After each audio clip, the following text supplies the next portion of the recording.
పొగాకు రైతులకి కష్టకాలం వచ్చిందన్నటువంటిది ఇప్పుడు ఈనాడే రాసుకొచ్చినటువంటి వార్త. పొగాకు రైతు పండించిన తర్వాత అమ్ముకోవడానికి అవకాశం లేక అల్లాడుతున్నాడు అన్నటువంటి విషయాన్ని ఈనాడే రాసుకురావడం అన్నటువంటిది కీలకమైనటువంటి అంశం. 2 నెలల నుంచి కొనేవాళ్ళు లేక కరువయ్యి ఇబ్బంది పడుతున్నారు అన్నటువంటి వార్తని వాళ్లే రాసుకొచ్చారనమాట. చేతికొచ్చి 3 నెలలు ఇళ్లలోనే బేళ్లు అన్నటువంటి వార్త. ప్రభుత్వం అయితే అంతా రైతులకి అద్భుతం చేస్తున్నామని అచ్చెన్నాయుడు గారు పూటకొకసారి చెప్తున్నటువంటి వేళ జరుగుతున్నటువంటి వ్యవహారం. ప్రకాశం జిల్లా టంగుటూరు వేలం కేంద్ర పరిధిలో 12 క్లస్టర్లు, ఒక్కో క్లస్టర్లో 2-3 గ్రామాలు ఉన్నాయి. ప్రతి రౌండ్లో మొత్తం గ్రామాల్లో పొగాకులో కొంత కొనుగోలు చేయాలి. అలా 7-8 రౌండ్లు నిర్వహించాలి. ఇప్పటికి తొలి రౌండ్లో 2 క్లస్టర్లోని రైతులకే 2 బేళ్ల చొప్పున అమ్ముకునే అవకాశం కల్పించారు. మిగిలిన 10 క్లస్టర్లోని గ్రామాలకు అవకాశం దక్కేది ఎప్పుడు, ఇలా రౌండ్లు పూర్తయ్యేది ఎప్పుడు.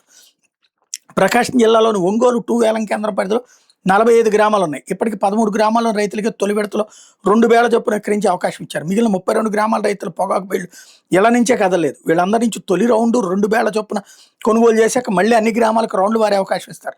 చాలా గ్రామాల్లో తొలి రౌండ్ కొనుగోళ్లే మొదలు కాకపోవడంతో సరుకు మొత్తం విక్రయించేది ఎప్పుడని రైతులు ఆవేదన చెందుతున్నారు. ఎవరిది లోపం?